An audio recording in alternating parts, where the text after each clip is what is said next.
Yeah. Wake up with coffee and sports. Sunrise glow, listen coast to coast. A flow like you know. Offensively, who made them? Oh, Patrick Mahomes. Sideline to sideline with plays to show. This network's got the spark.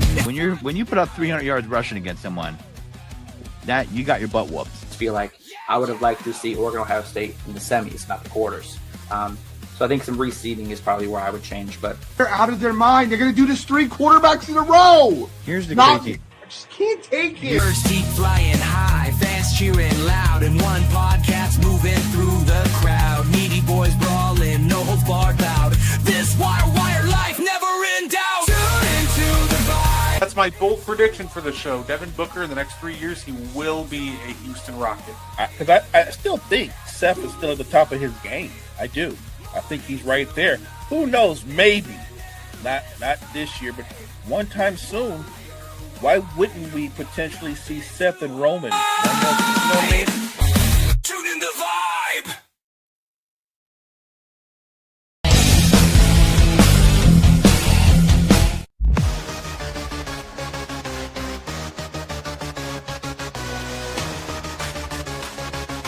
Party reps, good centers. Got me on the mic now, let's spill the tea. Talking courtside dreams from history. Legends on the blacktop now and then. From Will to Steph, we hit it again. Both letter chimes in, let's go deep.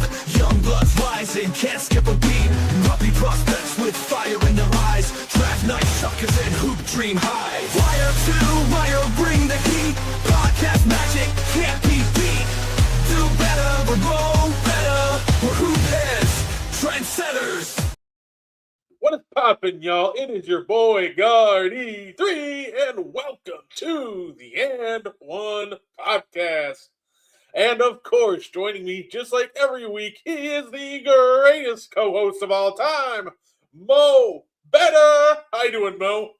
Doing great. Thursday night, getting ready to talk hoops. Can't get any better. Welcome, chat. Welcome, everybody. I know, Mo, I bet you're exhausted. It's rivalry week in the NBA. What better way to encapsulate that with the greatest NBA rivalries of all time? Do you think we ran Lakers Celtics? Nah, throw that out the window. We ran Cavs Hornets and Bucks Thunder. Yeah. Woo! Yeah. When I think of the all-time great rivalries, I think, man, do you remember that 2024 NBA Cup? Because that's the only thing that you can consider that a rivalry. Like, what are we doing, Adam Silver? Look, if you're gonna make a really proper rivalry, or at least two teams that are aligned as far as successes, they should have had Hornets Kings, because they're both perennial permanent seats in the lottery. So they are rivals, but in a negative way. They kind of live in the lottery. And you're surprised at it, but yet they've yet to get it right. And when they do get it right, what do? Well, they trade those talented lottery players away, and they go somewhere else and lead their team to the finals. But I digress. No, absolutely, Mo. And honestly, that made more sense than Cavs Hornets. Like, what? Like, who the?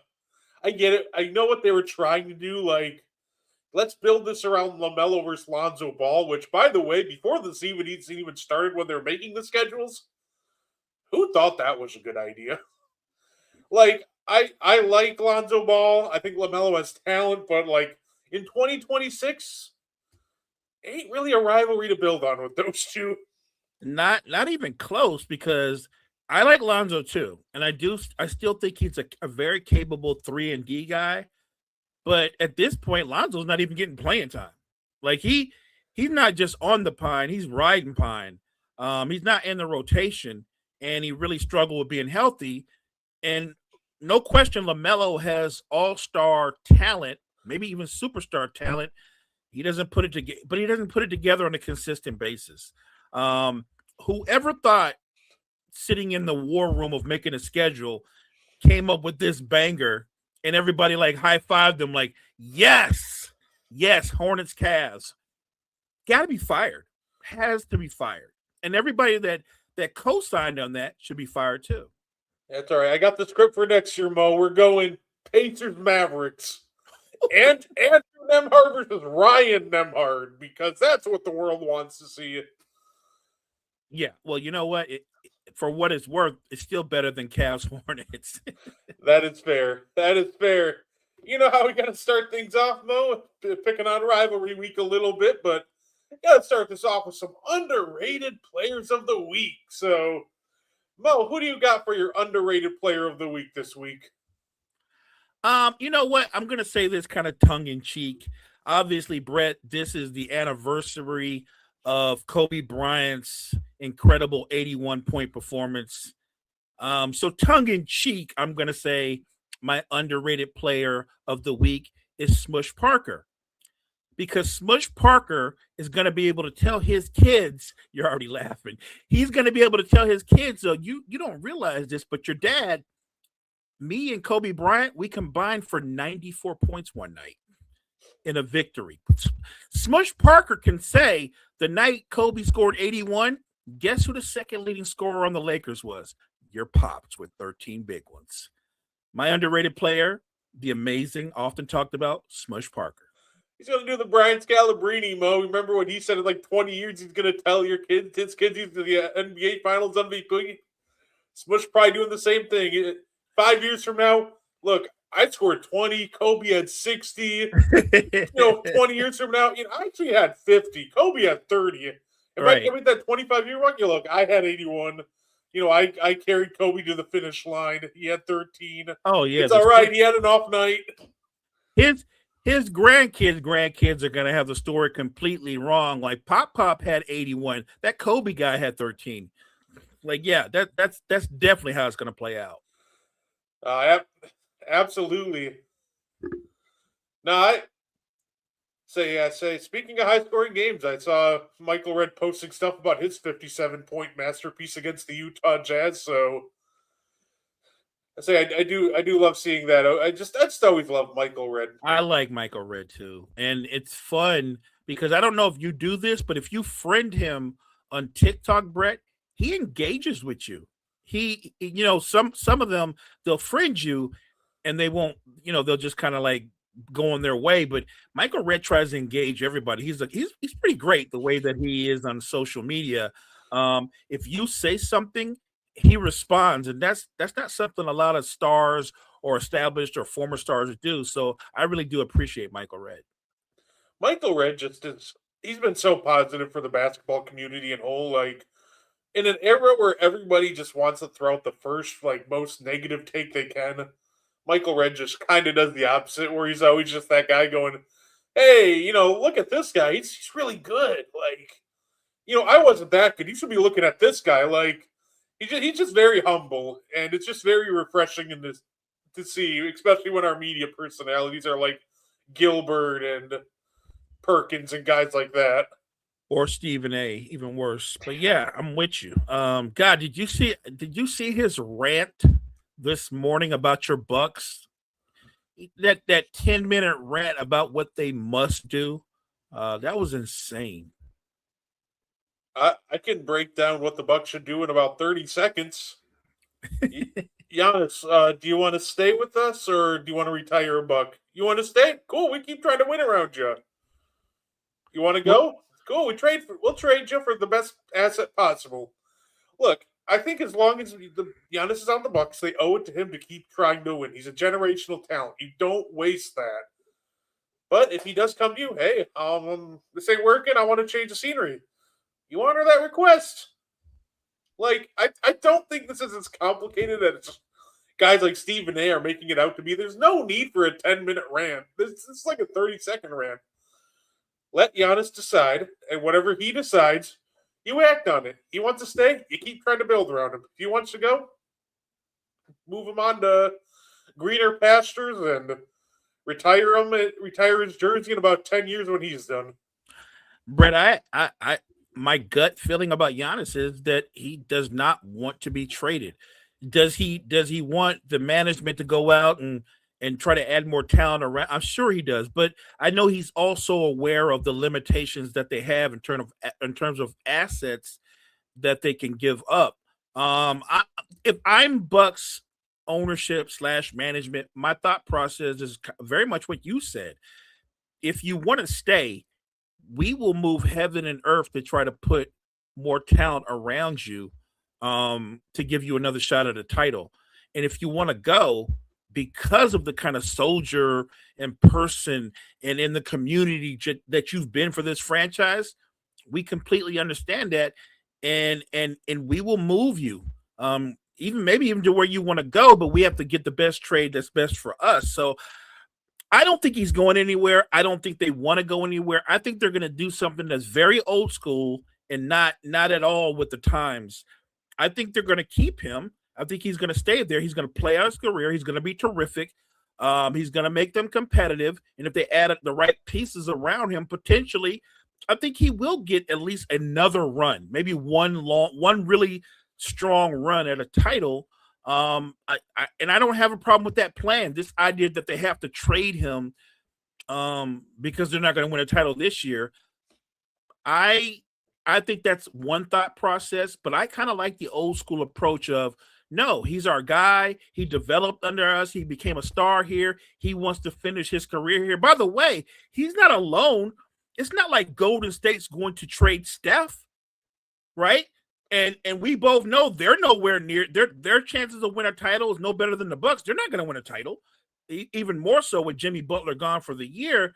But they're not going to move Steph. They want Steph to retire a Warrior. I think the Bucks feel the same way about Giannis, and that makes sense to me.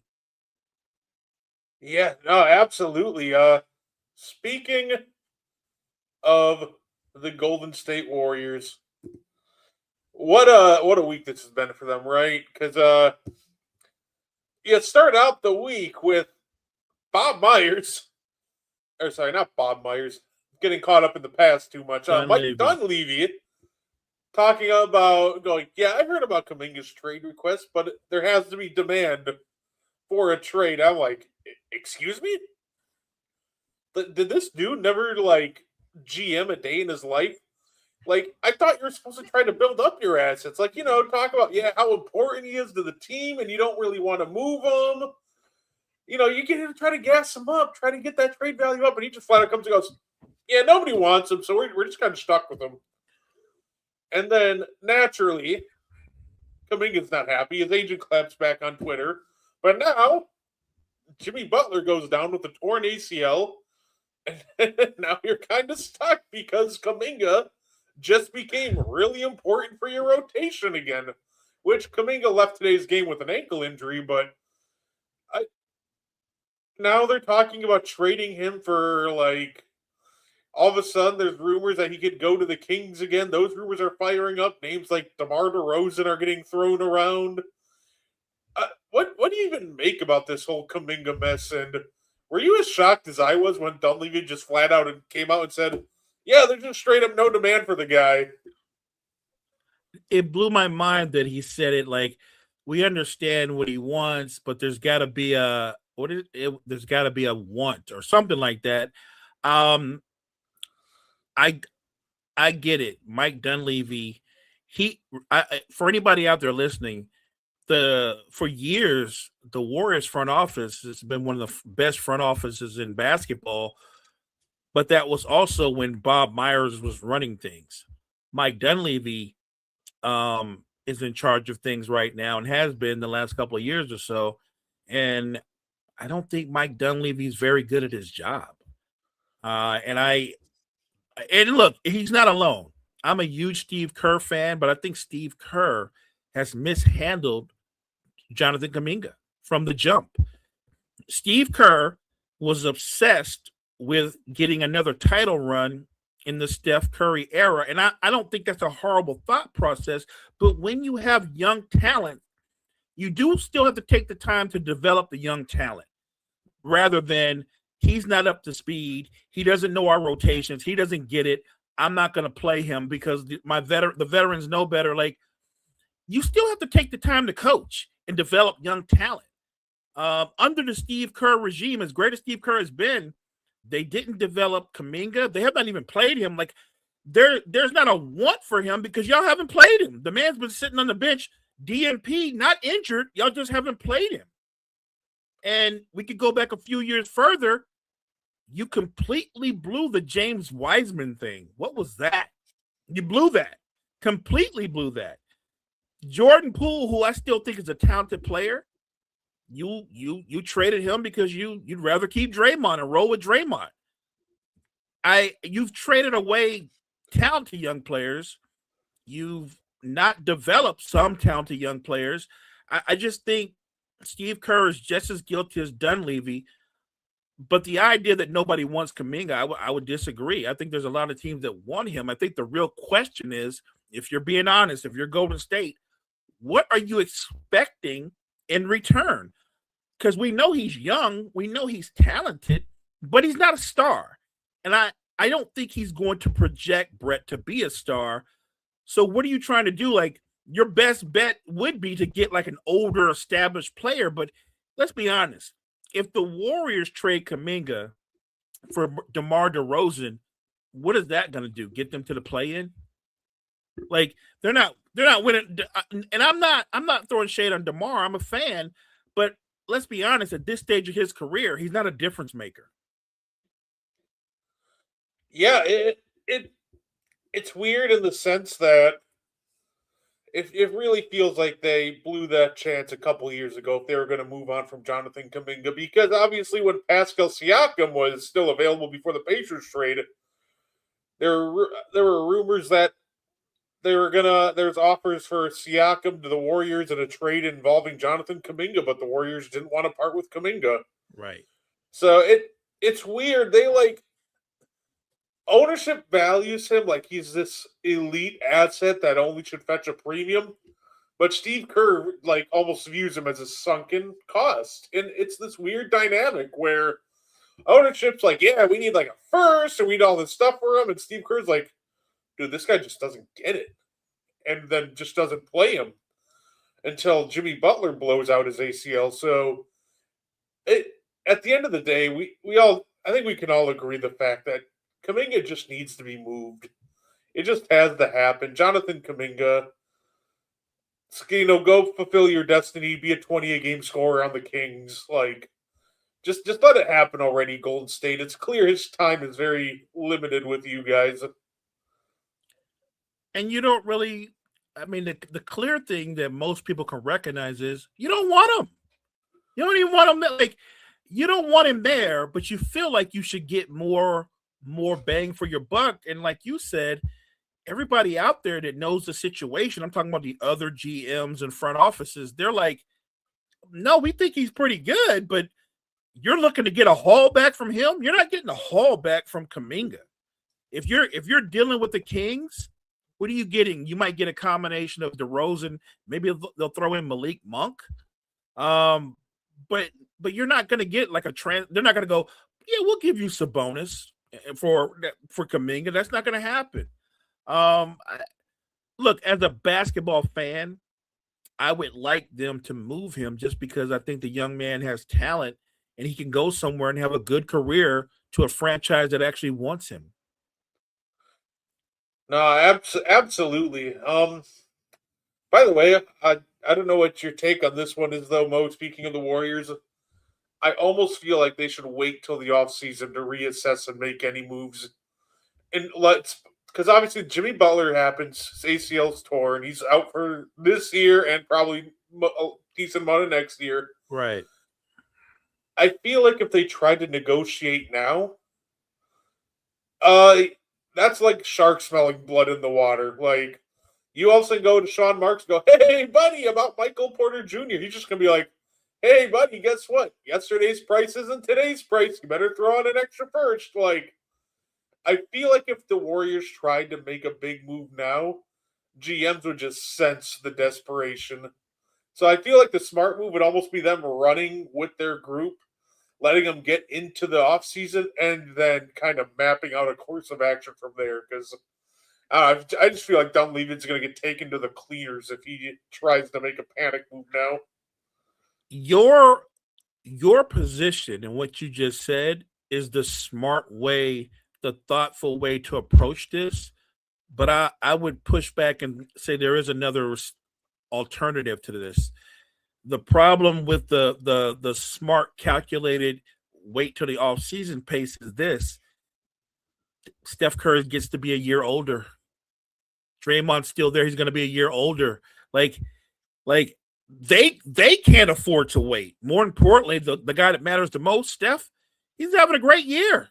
He's having another great year, but he can't afford to wait. We can't assume, well, Steph's going to be elite again next year, and he's going to be just as good as he is at age 36, at age 37. It's nice to assume that, but there's no way you could know. And Jimmy Butler, like you said, will miss most of next season. And even when he comes back, Brett, he's coming back on 36-year-old legs. What is he going to look like? I think Golden State is in a really bad situation where what you said makes sense, but they're in a very awkward NBA purgatory where I don't think the Steph Curry era can afford to blow seasons because you don't know how many seasons Steph Curry has left.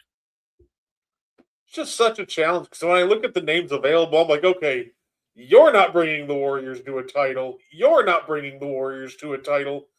It's like just such a hard balance too because it's like I look at the names available now. It's like honestly, maybe a difference maker becomes available in the offseason, but like I agree. But for right now, you just look at the names. You're like, okay, Markkanen, Kuminga, guys that the only name that would make sense is obviously if all of a sudden like if Giannis becomes available and you could somehow get him.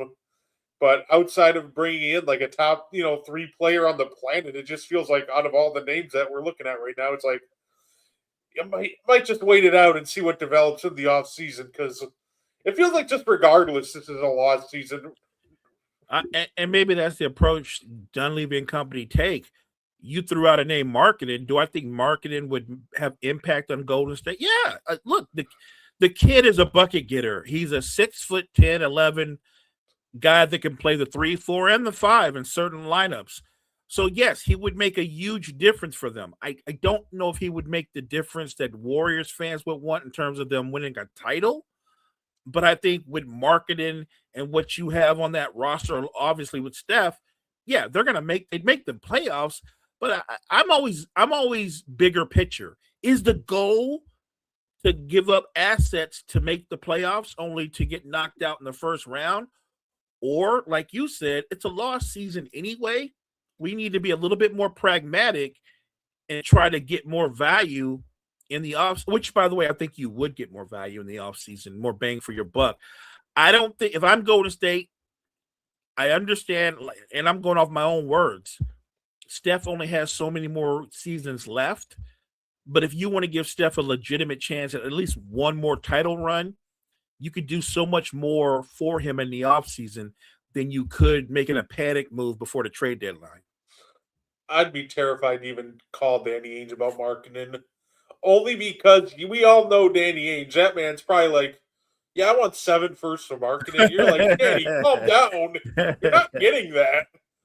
I love Trader Danny, but like that man just sets the most unrealistic asking prices, which good for him. Like, even if you can convince him to come even close to that his asking prices, it's normally him running away with the steal, but half the time they just scare people away, it feels like. I love Danny Ainge because he's gonna ask for 7 number ones, even though in his head he's already made up his mind. Like, I'll settle for 4. You know what I mean? Like, but we're starting at 7, and then Danny's gonna make it seem like you out negotiated him. Like, I can't believe I'm gonna settle for 4. Like that's Danny Ainge. Although on the flip side, the Trader Danny thing is, yeah, he wins a lot of trades, but it hasn't really been to the benefit of the Jazz's franchise in the bigger picture. Like, they're kind of a perennial lottery team. So at some point, Trader Danny, those picks have to pay off. I think it will pay off with this current group, not right away because they're all developing. But you do have Ace Bailey there. You do have Keontae George there. What's the big guy name? Because I think he's been excellent. Kessler? Yeah, I think he's a good basketball player. Like, they do have young talent, but I think you have to have the patience to let them develop together and you'll be rewarded that way. But look what Keontae George has turned into, and then what Ace Bailey himself could become. And he's played a lot better as he's gotten more acclimated to the NBA game. So I think the Jazz are maybe like a year or two away from being one of the better teams in the league. Say if they win the lottery this year, that would actually be kind of scary. Because they got guys like Darren Peterson and Cam Boozer and Dime Bosto. Like, there's a lot of elite talent in that top three. So Dime Bosto's nice. Ooh. Yeah. Yeah. Peterson's weird in the sense that, like, he just randomly, like, checks himself out of games. Like, we saw him get taken out of an entire overtime period, which was bizarre. But, like, you see why he's, like, ranked as the number one prospect, because when he does play, he is just so smooth, and he can score in a variety of ways. He is so good. Boozer's nice, too. He has a lot of his dad's tricky moves around the post, but obviously he has a lot more range than his dad ever had. Oh, yeah. I think the key with Boozer is you just got to find a really good defender to slot next to him at the 5. And if you do that, you're running. Yeah. So I think Boozer's a little, limited athletically and more ground bound, which kind of limits him defensively. Right. So I think as long as you get, like, I would like Utah. I think if you get a shot blocker like Kessler next to him, that would work perfectly for Boozer. I agree. Wouldn't it be weird if he went to Utah? Obviously, his dad played there and had a lot of success there. I think that would be kind of great. That'd be a great bookend story for that family. Yeah, and you can almost see the lineup start to form, right? Like, you can run with Keontae George, Ace Bailey eventually, Boozer, Kessler. Like, you kind of start to have something at that point. That's a squad. I'm telling you. Look, and you're right. This offseason is gonna be a big offseason for Trader, Danny, and company. But if you watch the Jazz, even though I know they lose more than they win, it's not because they don't have the kind of pieces that you can build upon. They're just young and raw, a lot of them.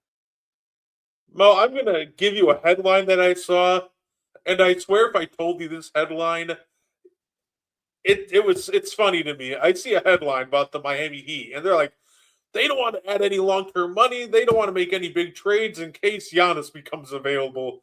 And that cracked me up, Mo, because I'm like, are the Heat going to do this every year? Because I swear, every offseason, Mo, it's the same headline with them since they got the big three and they left town. It's like 2015. They're saving their money. They're going to get the next big free agent. 2016, 2017, 28. Like, every year since they got the big three, they're like, yeah, they're big game hunting, like, every time. And to me, that's just so funny because it's like, dude, it's been like a decade. Maybe try to just round out the roster instead of just big game hunting. Yeah, and it's hard to big game hunt because when you're trying to make a monster trade, like, for instance, we're just hypothetical. If they were to try to trade for Giannis, who are you giving up? Well, let me start. You're giving up Bam. You're giving up Hero. You might be giving up Norman. Like, what's the young kid's name who's got a lot of potential but he's raw? You're giving up Ware. Like, by the time you're done making the Giannis trade, you have to ask yourself, why would Giannis sign off on this? Because he's basically all alone. You know what I mean? Like, he wouldn't. Giannis is 31 years old. He's in his prime. But he doesn't want to spend the rest of his prime playing with role players. And it's funny because let's say they even keep, for example, I'm guessing they would try to pair him with Bam. So let's say theoretically they figure it out with Hero and a bunch of other people going to keep Bam. I'm looking around like, all right, like, who are you surrounding them with? Like, right. Thoughts and prayers? Like, there's really... Like, okay, to match salary to get to Giannis, you can send out Hero. You probably have to send out Jovic. Like, yeah, you're just sending out so many talented pieces. Like, that's what I mean. Like, you're killing the whole point of getting Giannis because you want to compete. You get a Giannis and Bam duo. It's like, one, you have one competent offensive player between the two in Giannis. And, like, at the same time, like, the role players are, like, just brutal at that point. Like, I guess Davion Mitchell's going to be left open to feast off of the Giannis double teams. And I'm not knocking Davion Mitchell because I think he's a good player, but I think on a title contender or even on a legitimate contender, he's probably coming off your bench as a 6th or 7th man. The Heat fans don't live in reality. You don't have the assets to pursue Giannis. And even if you could pull it off, I think Giannis would try to veto that trade and go, I'm going to go where and play with who? Like, so it's me and Bam and a bunch of dudes? I'm not signing off on that. They're gonna sit Khalil Ware down and be like, "Hey, here's some 2015 Kevin Love tape. Just watch this. You see that corner? Get used to it." Right. Look, I've heard the Brian Windhorst. You probably saw Windhorst whining about how the Bucks should call the Knicks today immediately, and I'm like, and do what? You think Milwaukee's GM doesn't have the ability or hasn't seen what Karl Anthony Towns brings to the table? And Karl Anthony Towns is a good basketball player. He's an all-star. He is a legitimate all-star player. But there's no package the Knicks could offer me unless you gave me like 5 or 6 number ones and Karl Anthony Towns and what's old boy's name? Because I prefer him more. OG and Bridges. Like again, to me, the Giannis move would gut you so much. You're not contending for anything. And if I'm Giannis, why would I go to New York to play on a team where it's me, Jalen Brunson, and a bunch of dudes? We're not going to be competing for titles. Are we sure Karl Anthony Towns is playing like an all-star this year? Well, He has been brutal. Let me refrain and go. He is an all-star talent, and he's been a perennial all-star. I will not argue with you. He's probably had his worst season in years, maybe since his rookie year. But oddly enough, Brett, I think that's tied directly to all the Giannis talk. I think Karl Anthony Towns has been in a funk because Knicks fans and NBA pundits have been talking about Giannis going here, going there, but primarily going to New York all the time. And the guy that's put in every trade package, Karl Anthony Towns. You know what's funny, Mo? I made this point on I think it was actually might have been the morning show. When it was you and Mo, but I also think when you with you and Gene, I think they're missing a guy like Campaign. And let me explain, because that sounds weird at first. You're like, Campaign? What do you mean? When Campaign ran the second unit, what was his number one priority 99% of the time? He would find Cat in his spots. He was setting Cat up for easy buckets. Like, he was really prioritizing Cat, and Cat was thriving with that. That just isn't happening now. Like, they still run Cat out to, lead second units, but now it's Jordan Clarkson. Jordan Clarkson isn't looking to set Cat up. He's looking to score himself. Right. I think that they would really benefit, and I think this is what they were going to bring Malcolm Brogdon in to do before he retired, before the year started. But I feel like they would almost really benefit from getting a more playmaker to play with Cat. Somebody who's going to look for Cat instead of looking for their own shot, and really try to set Cat up and make him a priority. It almost feels like that would help him a ton. I don't think that, fully, obviously that doesn't excuse him playing the way he has, but I think that would be a real confidence booster if they just brought in somebody that, would feed Cat, because those second unit Knicks teams are really blowing teams out last year. And I don't think Cat just randomly, got thunderstruck and forgot how to play basketball. It feels like it might be mental with all the trade talk. I also feel like that if they just found somebody that would look to Cat and prioritize Cat with that second unit, kind of like Campaign did with him last year, and get him into his spots and make life easier for him, that'd help him a ton. I think you're spot on. When I watch a ton of Knicks games, I'm sure you've watched your share. The first thing I noticed about them is, no, they don't prioritize Cat. And there are too many times when Bridges and OG get up more shots than he does. They don't really use him that way. And I don't know if that's by design because of Mike Brown's system, which is supposed to be more inclusive, but it's been so inclusive that Cat's been kind of excluded. And you're right about Campaign. Campaign comes in there and he plays point guard in a more traditional way. So he's always looking to get Cat in his spot and give him opportunities to where he can catch and shoot or even put it on the floor and attack. And as great a player as Brunson is, that's not necessarily ever been a strength of his. I agree with you. It's weird to say this, but yes, they're missing Campaign because he plays point guard the way that benefits and highlight Cat's skill set. So I agree with you. I think it is that combination. It's mental because of the trade talk, but on the court, the way the Knicks are playing, the ball does move around, but it moves around so much. It doesn't move near Cat. It moves everywhere else, but it doesn't move to Cat. Like I said, Bridges and OG are averaging almost as many shots per game as Cat is.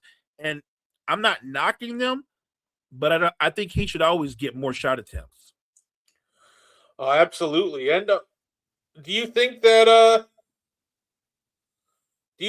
Mike Brown survives this year? Because they're the reports already forming that players already kind of turning on Mike Brown. I don't know. Obviously, I'm not in the locker room. Don't know how realistic that is, but I also kind of understand because look, you might be buddies with Draymond off the court, but after he commits a flagrant foul on Karl Anthony Towns, you can't be hugging him.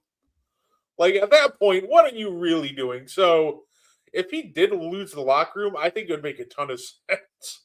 Because it just shows on the court. And then when he's doing things like hugging the guy that just committed a flagrant foul on your starting center, like, what are you doing, Mike Brown? And I get it. Mike Brown is a nice guy, but you can't be that nice. This guy just clocked your center.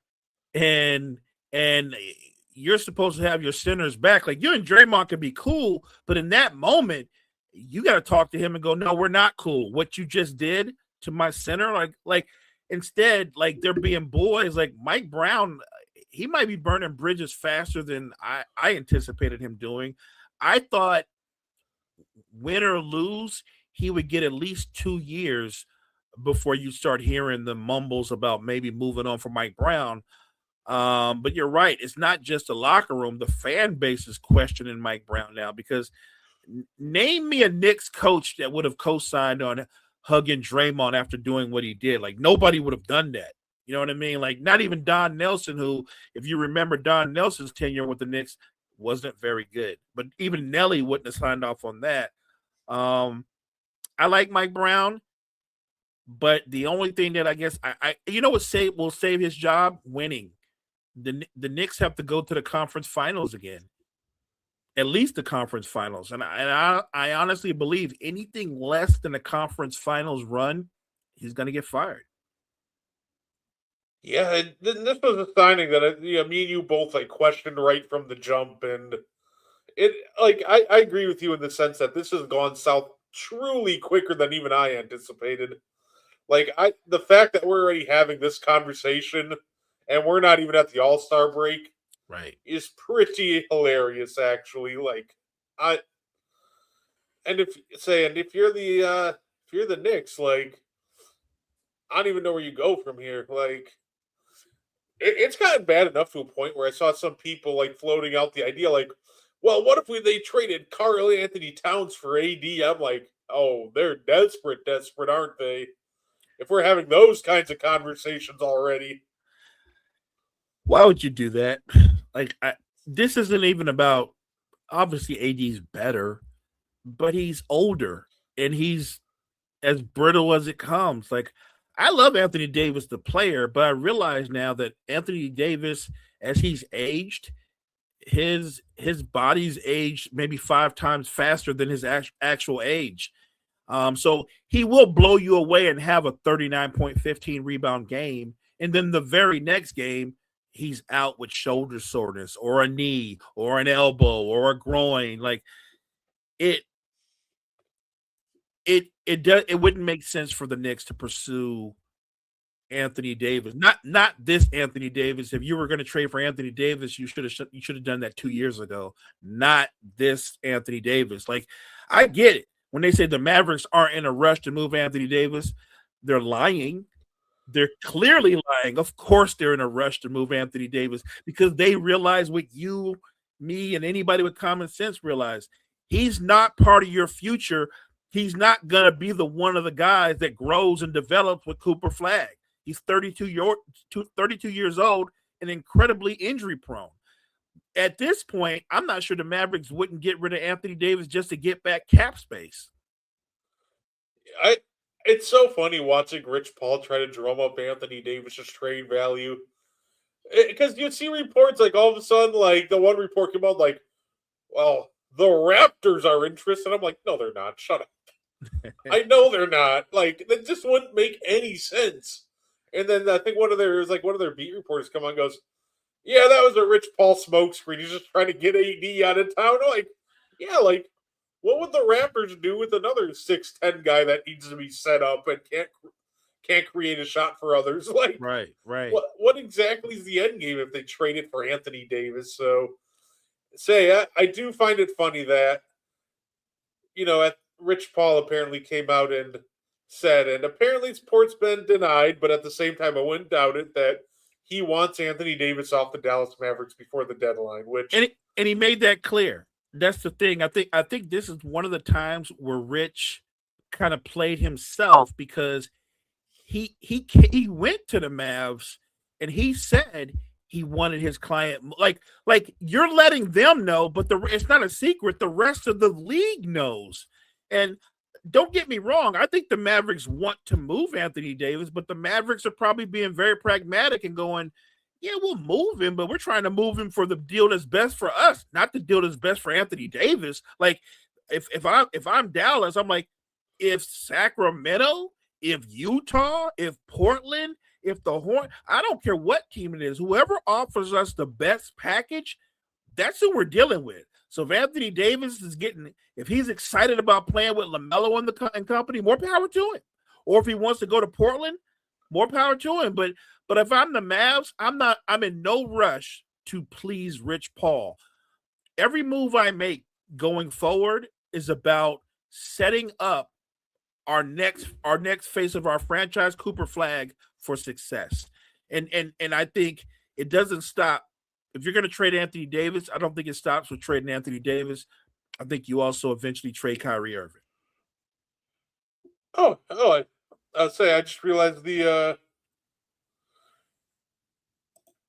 hey, how's it going? Sorry, I'm not sure why the comments just popped up, so that's weird, but how's it going, guys?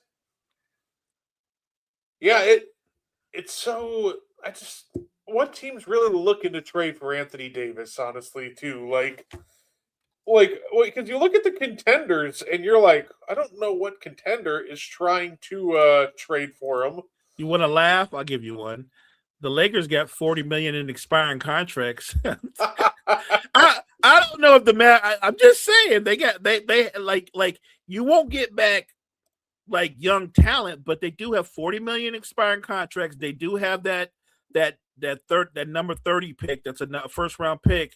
They can package that. Like, I'm not saying the Mavs would ever do it, but I'm just saying.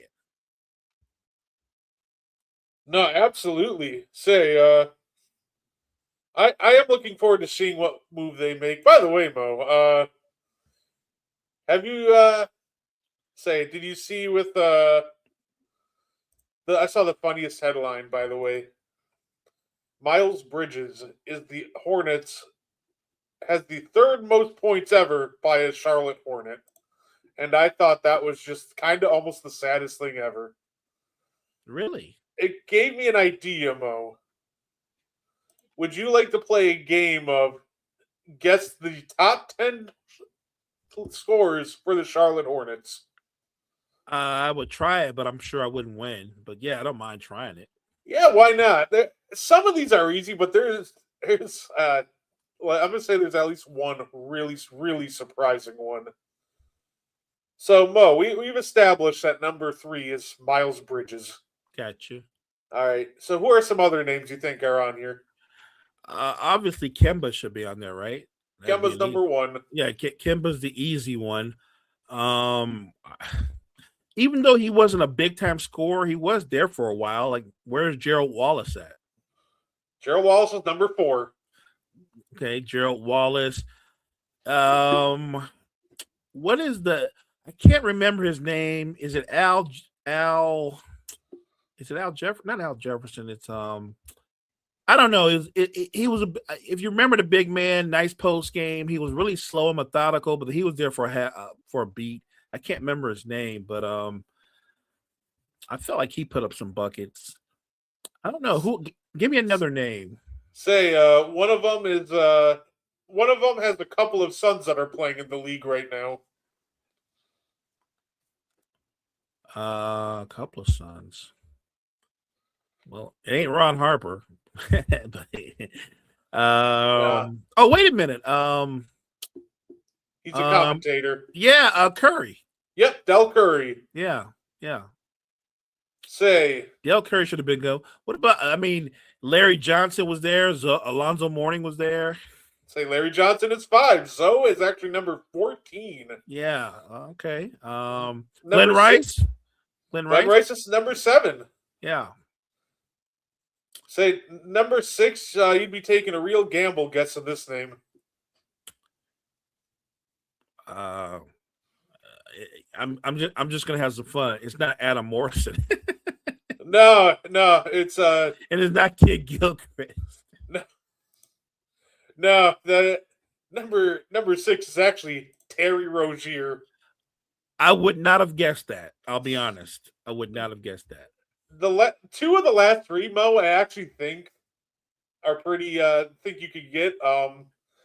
There's one current player, one retired player, and they're both the last. Okay, the last 3 names are all point guards. 2 are retired. 1 is current. And they're point guards? All 3 of them. 2 of them make sense. The third one, I'm guessing, will have you shaking your head. Yeah, look, they haven't been that prolific a franchise, so yeah, it doesn't not ringing a bell for me right now. Say number 8, we got LaMelo Ball. Oh well, I should have got that one, but yes. Number 9, Muggsy. Muggsy was there for a minute, yeah. I know Tony Parker was there for a sandwich. Don't tell me Tony Parker's in there. No, the 10th leading scorer in Hornets history is Raymond Felton. Okay, I'll be 100% honest. I would not have guessed that. And I'm not hating on Felton. I just wouldn't have guessed that.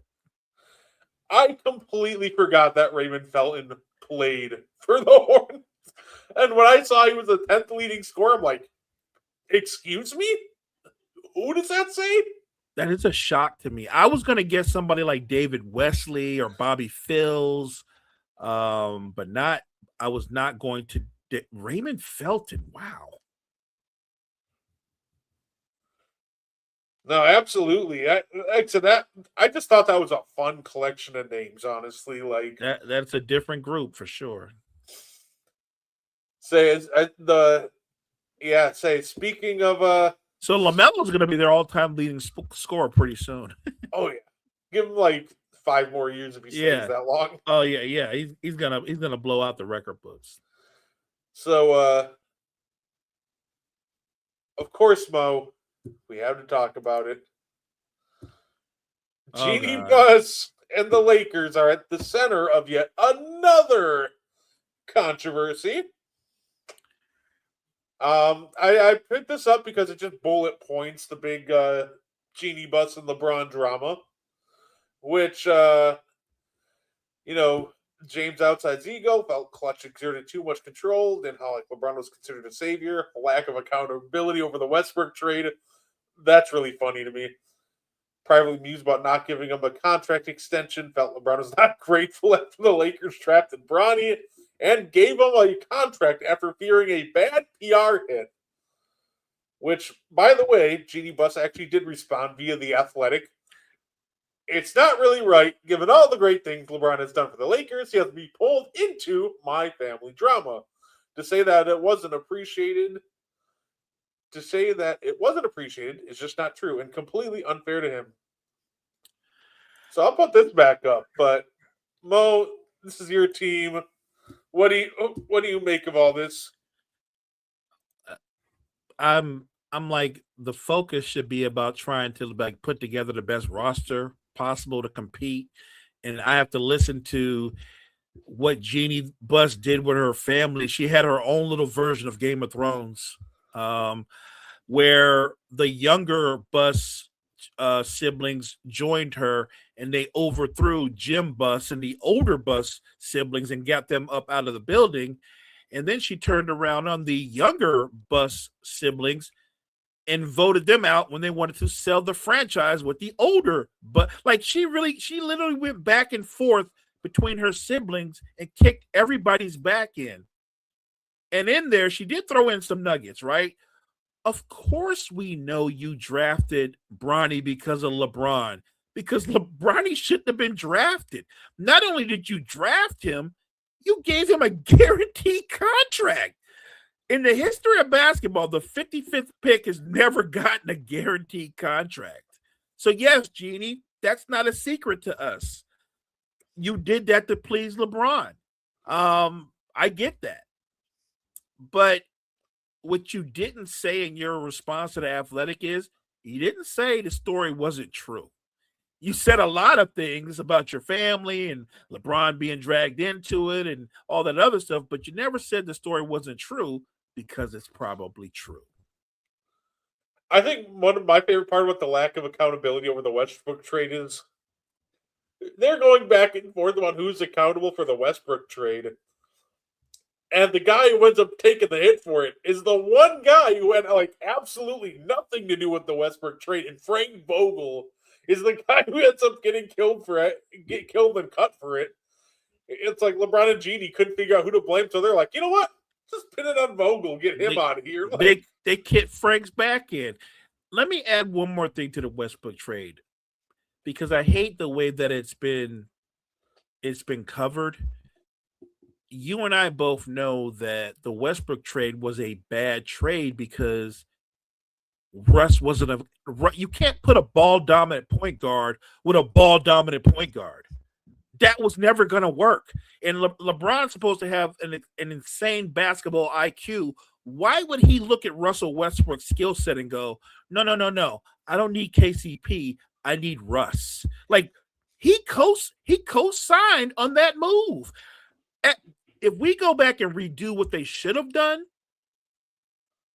he's not a bigger name, but DeRozan would have been a better fit. I don't know how you the idea that you can play ball dominant guys together like that, especially the other ball dominant guy can't shoot at all. Like can't hit. He couldn't hit water if he fell out of the boat. How do you think that was gonna work? I'm a Russell Westbrook fan, but I knew as soon as that trade happened, I don't know how this is ever. I didn't see it working, and it didn't work.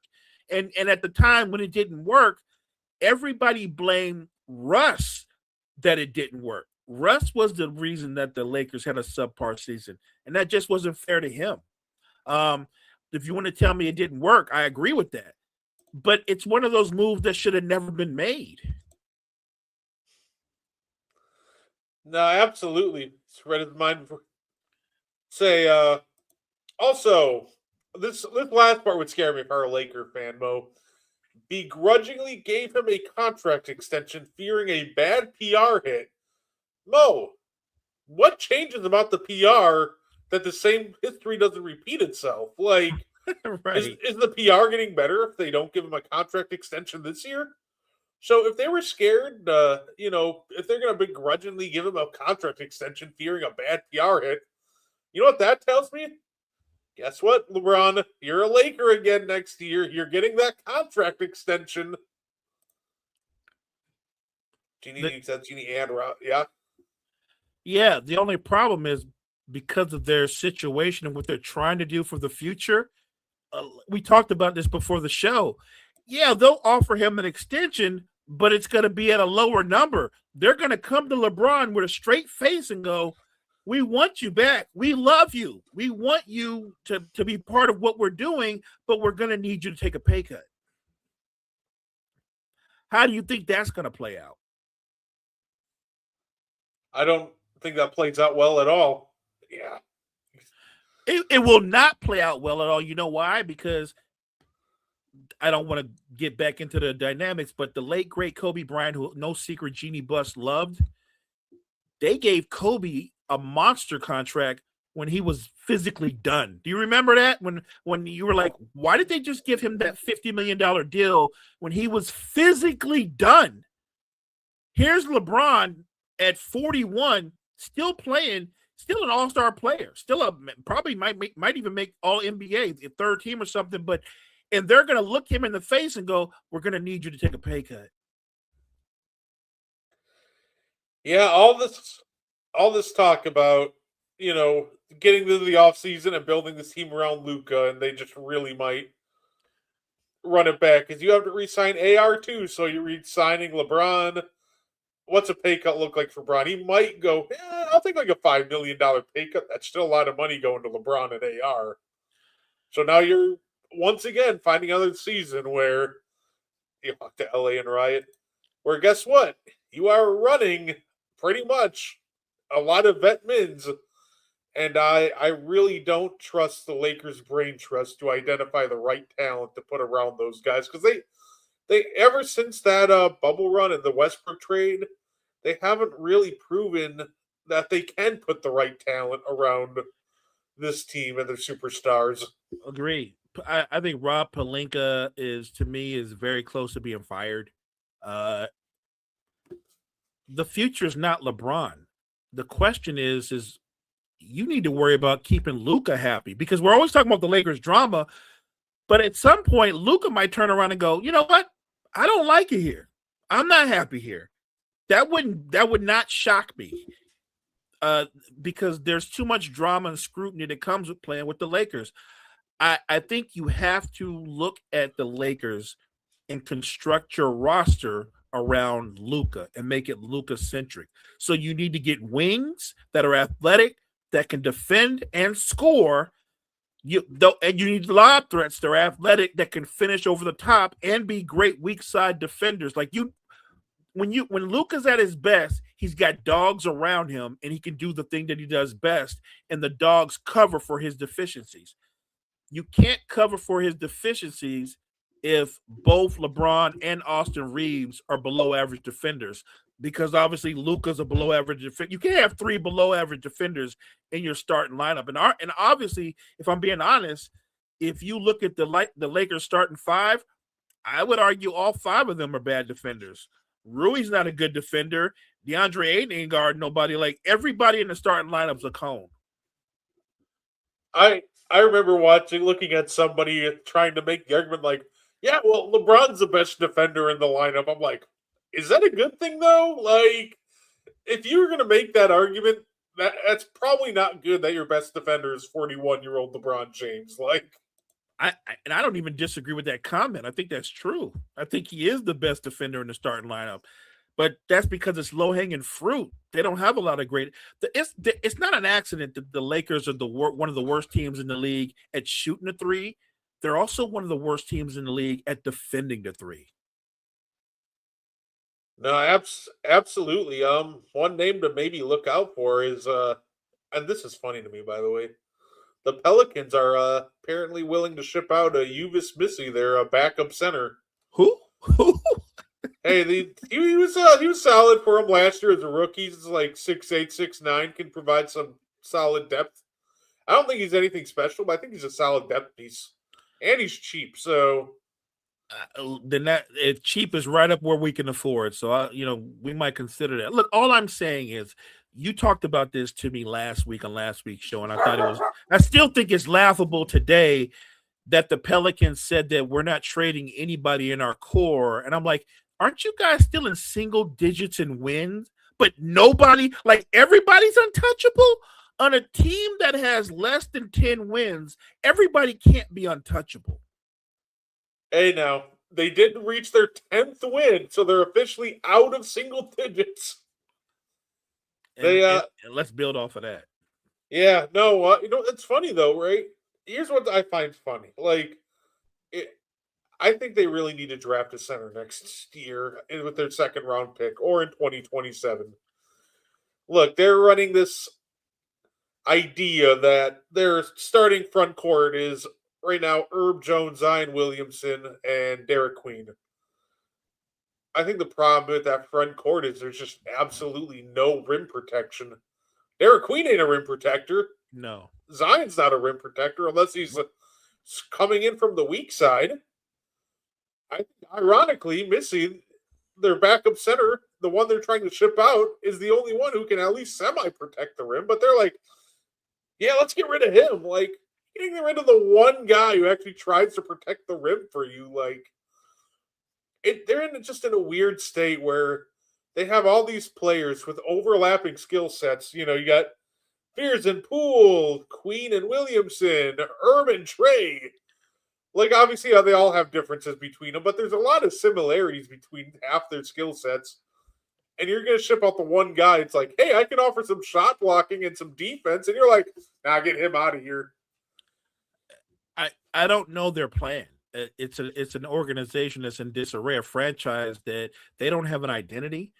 But you are right about the overlapping talent. Like, no, Derek Queen isn't the freakish athlete that Zion is, but he's more skilled than Zion. Like, if we're just talking about as a basketball player, what you can do and not do, Derek Queen's already more skilled than Zion Williamson right now today. He just doesn't have that explosive ability. I think Fears could, if he ever gets a consistent jump shot, oddly enough, he'll kind of resemble Jordan Poole. You're right. There is some overlap. Herb Jones is a poor man's Trey Murphy. He's not as good as Trey Murphy. Herb Jones will never average 20 points a game. It's weird because Toronto has overlapping talent too, and they're like a mediocre team. I just think that you have to commit and have an identity. And the tough thing is to accept the fact that something didn't go right. And I think that something is the Zion Williamson era in terms of him being the face of your franchise. I think you have to get off of that. I think you have to you have to pull away from that table and start trying to build around Queen, Fears. You probably draft another young talent this coming off season. Build around that young core and save yourself some cap woes. You got to get off of Zion. I love Trey Murphy, but you're a small market team that lives in the lottery. You can't actually afford to keep him. You can't. I just think realistically, how do you tell your season ticket holders, what do you sell them on? That you might win 20 games? Like, I don't get it. I would move Zion quickly as possible because there are enough franchises in this league that absolutely believe in his talent, and they would give you probably a pretty good haul for him. But I think that haul is how you help buffer the young talent you already have. I think the problem with the idea that the Pelicans are going to add young talent is they traded away their first for this upcoming draft to get Derek Queen. They did do that. So I think with when it comes to, I almost think that maybe you do trade Zion, but if you do, I would aim for a pick in this 2026 draft because it's a good draft. It's a loaded draft. So if you could flip Zion for a pick, for a high pick, I would consider it for sure. Once again, the struggle with Zion, I don't necessarily think is half the time about his play on the court. I think the struggle with him is he'll never find even ground with the Pelicans because of his contract being not guaranteed. Like if you're the Pelicans, you have no incentive to take back a bad contract because I can just cut Zion if I really wanted the cap space. So it's true. So it's like, where's the middle ground when it comes to trading Zion? You're at a point with the Pelicans where until he starts hitting those weight clauses again, unless he re-guarantees the contract, you're pretty much like, well, either you give me what I want, or we're just going to keep running with him, because if I really don't want him anymore, I can just be like, yep, goodbye. I think you're right. If I could, I would trade Zion for one of the picks in this coming draft. Especially if moving him could get me inside the top 10.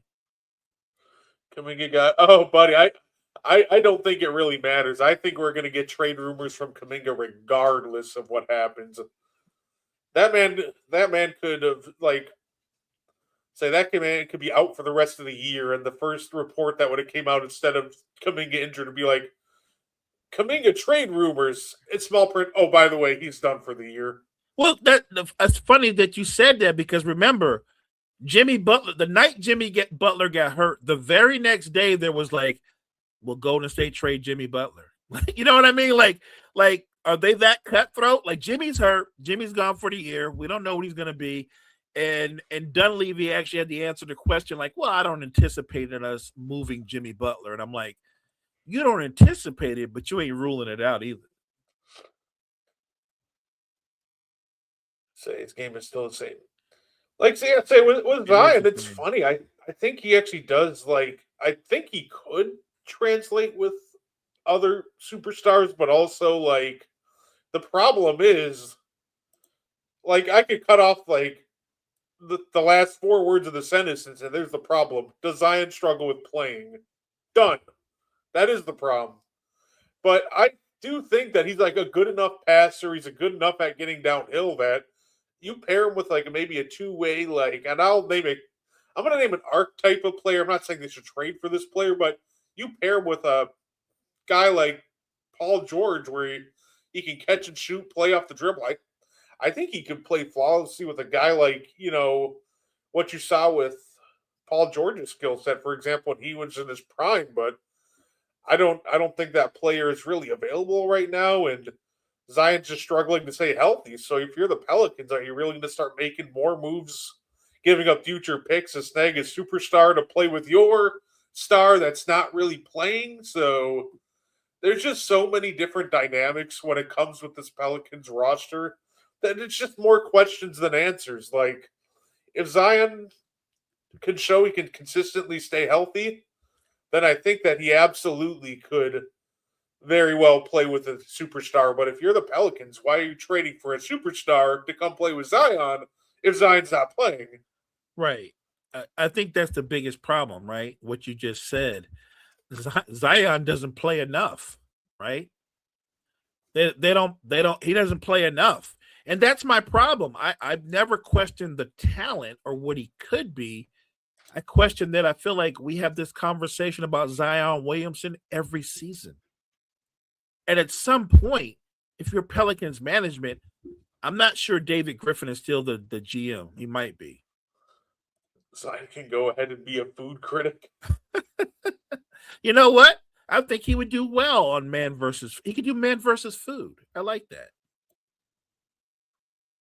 No, absolutely. No, I'm excited. I'm excited to see what happens in the next week in the NBA, because anytime I think we're done with the drama, something else happens. The beauty of the trade deadline, the beauty of the NBA trade deadline is we get all these hypothetical trades that never actually happen. It's fun. There's this huge buildup, and everybody gets really, really excited. And then the big trade will be something like Lakers trade Jackson Hayes for the young man you was just talking about on the Pelicans, and that'll be the big trade. Where's it? Yeah, say it. That actually sounds about right. Hey, you know what though? Of the other big news, Mo, we saw somebody return to the G League with a name we haven't heard in a while. Oh, I know what you're going, Cam Reddish. Yeah, I saw that and started laughing. Like, we were just talking about this guy. Yeah. Zion OnlyFans and IG modeling. That's funny. Don't let Zion near LA. That's all I'm saying. He'd be cooked. Yeah, he don't need to go to LA. He needs to go to Utah. Can't start feeding my John Collins trade rumors I need. You're trying to get John Collins to the Celtics? Yeah, you know what? Fair. 100 men versus Zion. That's funny. Jared McCain is in the G League. The fall off of, like, it's funny. We were talking so highly of, like, him and Dalton Connect just last year, and like both of those guys, it feels like they fell off quickly just for different reasons. But McCain is still coming off the injury, though, right? Like that. I think he's still trying to get his legs up under him from the injury. In the case with Connect, it's 99% mental. Yeah, it with Jared too. It's a mix of, I think, him coming back from injury, and it just felt like he obviously had a much bigger and defined role in the offense last year between him and Maxey. But this year, you re-added Paul George, Joel Embiid, VJ Edgecombe, and Like, there goes your touches. Sometimes with some players, it's just harder to get into a rhythm with less touches. And That's it fair. feels like Jared McCain, on top of trying to come back from an injury, just can't seem to get into a rhythm in a lot of these games. Yeah, well, look, the Sixers, they're kind of a mediocre team, but they don't lack for perimeter talent. I mean, don't forget they got Grimes on there too. I feel like in a lot of ways McCain is kind of pressed to try to get back out there, and I would rather him get fully healthy and then try to get back out there and work himself back into the rotation. Yeah, no, it's just they do have a lot of good young talent. Yeah, St. Thomas, dope. You know, it's funny. That's almost why I'm kind of excited for them to eventually move on from the Paul George and Joel Embiid era, because the 76ers have kind of shown they're actually pretty good at identifying young talent. Like, they're finding some really good sleepers like Hunter Salas. They just can't seem to crack the rotation, obviously. And I'm kind of excited for when the 76ers just turn it over to the young guys, because I don't think it'll be a winning team right away, but I think it'll be a fun team to watch. No, I think it'll be an entertaining team. They play up and down style. They're fun to watch. Give these guys time to develop, and I think eventually they'll be contenders. Especially the faster you get away from the Embiid, Paul George era, the better.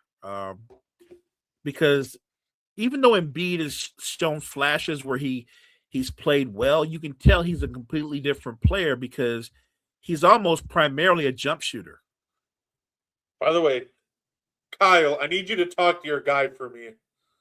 Can you please tell Jaylen Brown he doesn't need to tell everybody he's the best basketball player in the world every interview? Like, if I've seen him do this like 4 times, it feels like in the past like week, where it's like, yeah, I'm the best player in the world. Yeah, I should be in the MVP race. Yeah, nobody's doing this better than me right now. Like, big dog, we get it. You're having a great year.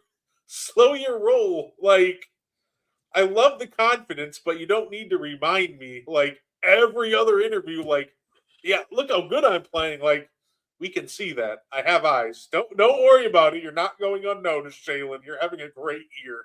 I'm a huge JB fan. He's having a great season. I love the confidence. But like you said, it's almost getting to the point where it's overconfidence. Like, you're supposed to believe what you believe. I don't have no problem with him believing he's the best player in basketball. And as much as I like him, I don't agree with him. I don't think he's the best player in basketball. I do think that he's warranted being in the MVP conversation, not because I think he's going to win it, but I think he's warranted being in the conversation. Right now, depending on games played, Joker might not be able to win it. Wemby might not be able to win it. Well, nobody's saying it, but in a weird way, SGA might repeat because the two guys that might have the best chance to take it from him, they might not play enough games. I love Jaylen Brown, but objectively, you're not going to tell me that Jaylen Brown's having a better season than SGA because he's not. No, absolutely. And like I said, I like the confidence, but at a certain point, like, when you're looking at the actual like SGAs and Jokic of the world, they don't do that. They just kind of let their games do the talking. And JB, like, I love the confidence, man, but just let your game do the talking. You know what? The weird thing about Jaylen Brown was I thought he was the guy that didn't talk much at all, right? But and I know he's really deep and he's into social issues, but he didn't talk a whole lot. But this particular season, he's had this huge season, and he has been nonstop, right? Woofing. By the way, but Mo, I'll let you answer this one first. T3 and D asks, is Paul George a Hall of Famer? He is. He is. He's not one of my favorite players, but if I'm being honest, think about it. Correct me if I'm wrong. Is Paul George not like an 8-time all? He might be a 10-time, but I think he's at least an 8-time All-Star. Yeah, I think he's got a top 3 MVP finish. Yeah. He had some great career with the Pacers there. He did take the Clippers to their first ever Western Conference Finals. He did that. Like, I do think that he's racked up enough accolades between All-Star appearances, and I think here's a big key part too. As he's had a fantastic career, and the media loves him. That is always huge with getting voted in. It is, but I'll go this way. In the history of basketball, nobody that's made 8 All-Star teams has not made the Hall of Fame. Nobody. Hell, there's guys that's made 5 All-Star teams that got in the Hall of Fame. Paul George is going to walk into the Hall of Fame. Say, 9-time All-Star, 6-time All-NBA, 4-time defensive team. Yeah, he's walking in. Players, steals leader, and All-NBA rookie team, and an Olympic gold medal, and second team All-WAC, and he's got his number retired by the Fresno State Bulldogs. I always tell people this, Brett. Talent-wise, Paul George is absolutely more talented than Jimmy Butler would ever be. But if I was going to go to war and you're asking me who I would take Jimmy Butler. The point I'm making is we're asking if Paul George is an all-star. Paul George, by the numbers, is more of an all-star than Jimmy Butler is. But because we remember that Jimmy took Miami to 2 finals runs, we're going to say Jimmy Butler. But I think they both get in the Hall of Fame, but I'm pretty sure Paul George has more accolades than Jimmy Butler does. I'm talking about in terms of individual accolades. Oh yeah, he's racked up the individual accolades, and like I said, I do think it's important that he's racked up enough, and the media does seem to enjoy him. So, you know what? I think that he was already walking in, like after he led the Clippers to the Western Conference Finals. Everything after that, it was just kind of cherry on top of the sundae. It's not hard to make the Basketball Hall of Fame fair. I think we pushed it too far. I've seen that argument. I saw somebody also say that Blake Griffin should be in the Hall of Fame, and I'm like, we're going a step too far with those two. I like Jamal Crawford a lot. I don't think so. Look, hang their number up in the Intuit Dome, him and Blake Griffin. You can remember Lob City forever. They can get a retirement ceremony going with DeAndre Jordan, but like the NBA Hall of Fame, not even close.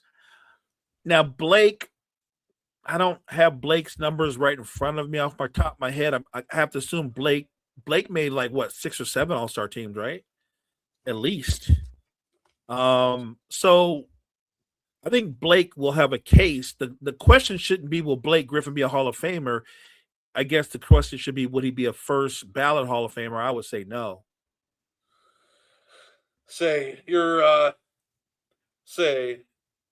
For All-Stars, 6-time All-Star, 5-time All-NBA, Rookie of the Year, Rookie First Team, and a Slam Dunk champion. I don't think I don't think you're getting far enough on that. But hey, that Jamal Crawford, look, he's on the first ballot. Hey, that boy, nice Hall of Fame. Like, there's not many more games that were more aesthetically pleasing than Jamal Crawford for sure. Jamal Crawford, He did. He did. I mean, that's facts. But Blake also went to 6 All-Star teams and was 5-time All-NBA. Like that's something. I have no problem with Sean Kemp being considered. That's why I said, bro, it's funny you brought him up before I did. I was going to consider Blake because I thought that he was, as in terms of accolades, he was right there with a guy like Sean Kemp. I don't think either one of them are first ballot Hall of Famers. I think that at some point Blake Griffin will get in, but I don't think he gets in like right away. I think he's gonna be one of those guys that might have to wait a minute. Oh yeah, no, that's fair. Jamal Crawford though, don't hold your breath on that one. And I like Jamal Crawford, but the only way a 6-man is going to get into the Hall of Fame is he did something prolific. Like that 6-man was like a finals MVP or had a monster series in the conference. He has to have a signature moment in the postseason. And I don't think Jamal Crawford has a signature moment in the postseason. I think the argument for Jamal Crawford was also very stupid because they pretty much said, well, Manu made it as a 6-man. But if you're also trying to argue with Manu, you're forgetting about the whole the biggest piece of Manu's case has nothing to do with the NBA in all Right. reality. It's his European career. It's Facts. his European career and the Yeah. 2004 Olympics Right. is his Facts. biggest case.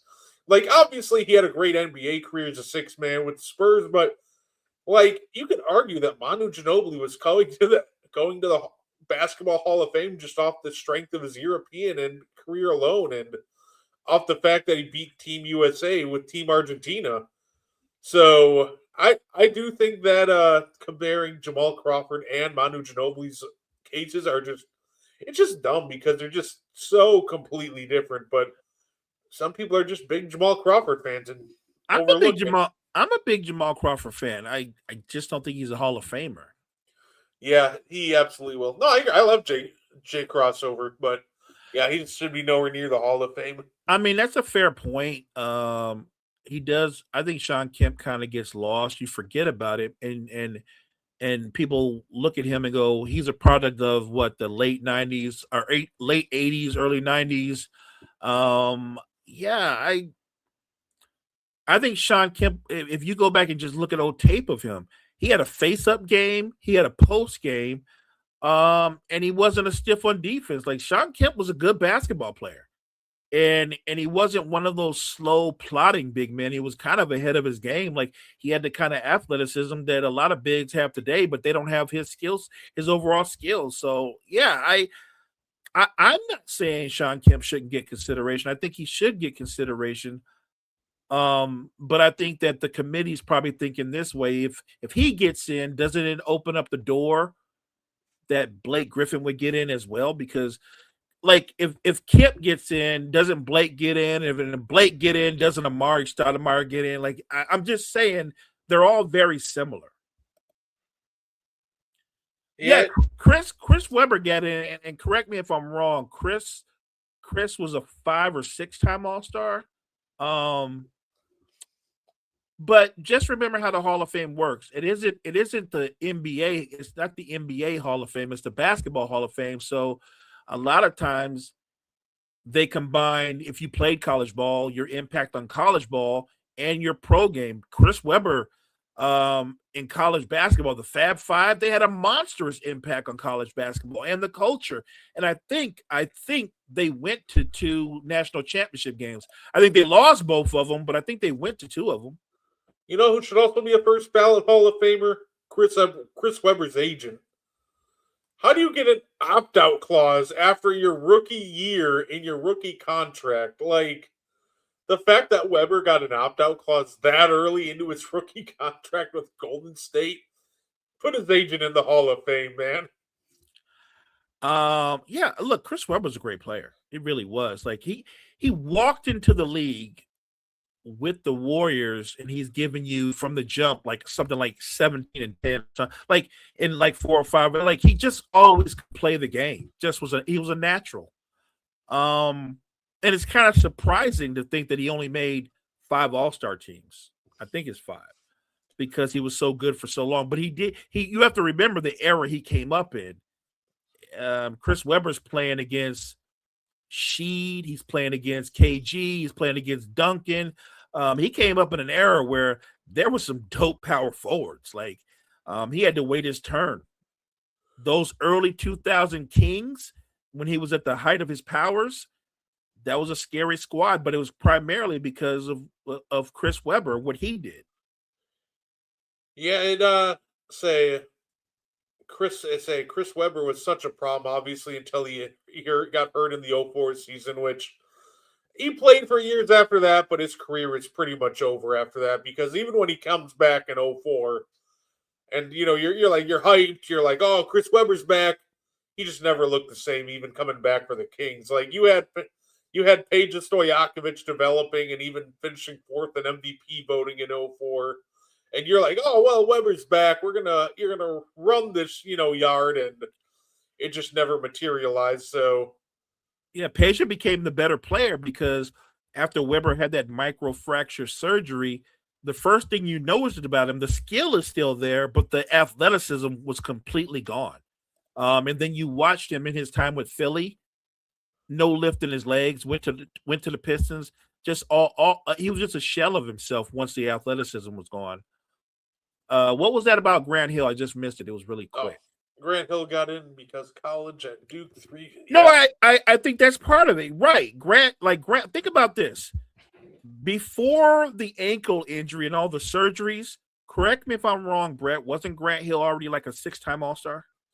He was like, that's before the injury. So he was having a Hall of Fame career. He's a 6-time All-Star, probably made a couple of All-NBA teams, and then the injuries came. But again, right, if you combine what he did at Duke and what he did with the Pistons, never mind everything else, yeah, he's going to get in the Hall of Fame. You know what's funny, by the way, about this next comment? Oh, that's facts, by the way, Kyle. That's facts. Because don't forget, they had Chris Webber, Jawan Howard, and they had Sheed. They had all three of them at one time, and only the Wizards could find a way to mess that up. Fair. You know what's funny? Because next week I was going to bring back puppy prospects and try to start, bringing a new prospect in every week until the draft. The first guy I was looking at was Andrea Stojakovic, because I've never seen a player look so dissimilar to their dad in terms of play style. Mo, have you ever seen Andrea Stojakovic play? I've never seen him play. If you never saw the last name, you would have never thought this was Page's son, because he is very good, but his strengths are so dissimilar. Like, Andrea is very good at getting downhill, finishing at the rim, but can't really shoot that well. He's literally just nothing like his dad at all. He's a little completely opposite of what you saw with like Page. Like, if you didn't see the last name, you would have no idea that he trained to play with Page, because their games are just really different. That's kind of crazy. Wow. Mark yeah. Price. Yeah, they had some familiar names, and they just found a way to blow it. Like, bad coaching, bad management, because they didn't lack for talent. Hey, thank you for subbing, sir. Don't forget Calbert Chaney was there. Like, they had talent. They had Rod Strick at one point. Just couldn't win. Yeah, like, he's a really good talent. It always just, I just look at him and I'm like, is this Page's kid? Because I'm watching him get downhill and attack the rim so, like, aggressively. I'm like, this ain't Page. Yeah, hey, what's good, sir? What's good, Dice? Hey, thank you for subbing. I definitely appreciate what's going on, Dice? Yeah. Yeah, apparently. So whoever Andrea's son or daughter's gonna be, they're gonna be lighting it up. Yeah, no, I like I said, I'm excited. If anybody doesn't know, I got a segment that I do normally starting at the turn of the new year, which I'm going to bring back next week, called Puppy Prospects, where I kind of talk about a prospect a week.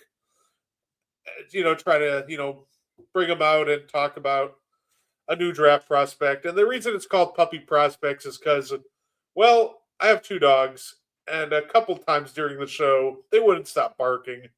So I just decided, instead of getting mad, let's include them in the show. So that's how Puppy Prospects got started. So I'm going to get back on that for you guys. Rick Barry still has a son in the G League. Oh, that's crazy. That is crazy. No, absolutely. Same. Yeah, I can't. It's wild seeing all the talent in the G League. Like, and it's just a lot of familiar faces too. It's like when I looked at the Wisconsin Herd G League roster, and it's like, yeah, we have Victor Oladipo. I'm like, yeah, who? Victor's down there? Right. I thought about going up to see him play too. They're all like an hour away from me. You know what? Shout out to Victor Oladipo not giving up his dream and making it back to the league. I love his resiliency, like that after all he's been through, the guy's on a mission to make it back. No, absolutely. Hey, but hey guys, look, that's all we had for you tonight. Hope you enjoyed us talking hoops. We're here every Thursday. Yeah. Clips of Rondo's kid playing. It's weird. Yeah. Not wrong. Time flies. It makes me feel free Frank Kaminsky. I love Frank the Tank. I'll never forget watching him knock Frank off the Tank. Never Okay. forget watching him in Wisconsin during their great run to the national championship. But yeah, no.